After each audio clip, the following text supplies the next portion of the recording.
நமக்கு என்ன இங்கே என்ன சுதந்திரம் இருக்குது? நமக்கு ஒன்றும் கிடையாது.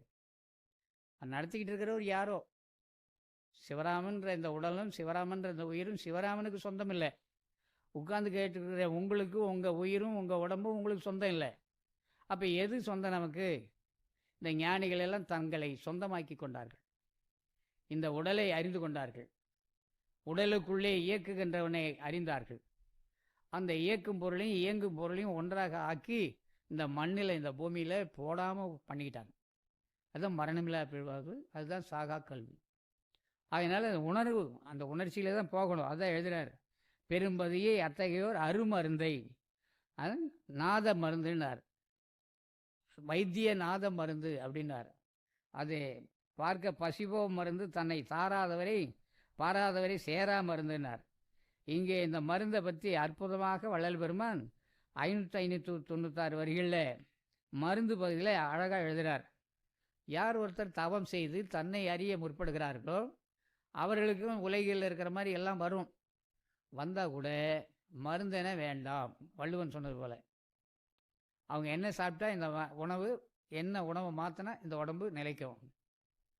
அருந்துவதை பார்த்து பொருந்தி நாம் சாப்பிட வேணும். இதை வள்ளல் பெருமான் எழுதுகிறார். உடற்பிணி அனைத்தையும் உயிர்ப்பிணி அனைத்தையும் மலர் வரத்த சிவ மருந்தேனார்.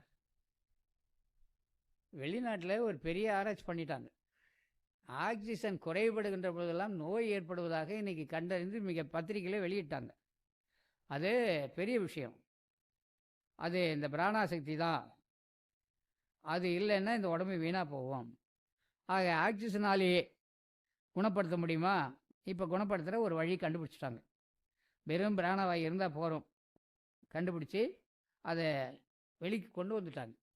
காயங்களெல்லாம் சுத்தமான அந்த ஆக்சிஜனை செலுத்தி அதுக்கு ஆயின்மெண்ட்டு, அதுக்கு இந்த பவுடர் இதெல்லாம் போட வேண்டிய அவசியம் இல்லை. எதுவுமே வேணாம். பிராணசக்தி எங்கே செலுத்தினா சரியாக போகுது. நம்ம அவங்க கொண்டு வந்துட்டாங்க பிராண சிகிச்சை அப்படின்னு சொல்லி. அதுவும் இந்த வர்ம கலையிலேயே சேர்ந்தது தான். நாம் எதையுமே அதுதான் வள்ளல் சொன்னார். நல்லா சாப்பிடுவோம், நல்லா தூங்குவோம், சுகமாக பார்ப்போம், சுகமாக 5 புலங்களையும் வேலை வாங்கிட்டு இருப்போம். அதுவும் நம்ம இழுத்துக்கிட்டு இருக்கு. நம்ம திரும்ப விடுவதே இல்லை. நம்ம அகநோக்கி பயணித்தல் தான் அற்புதமான நிலை. அத்தகையோர் பெரும்பதியை அருமருந்தை, சாதாரண மருந்து இல்லை. வள்ளல் பெருமான் அந்த மருந்தை பற்றி சொல்ல விஷயமே இல்லை. எழுத்தார். என்றே எண்ணினும் இளமையோடு இருக்க நன்றே தருமுறை ஞான மாமருந்தே மலப்பினி தவிர்த்து அருள் பலந்தருகின்றதோர்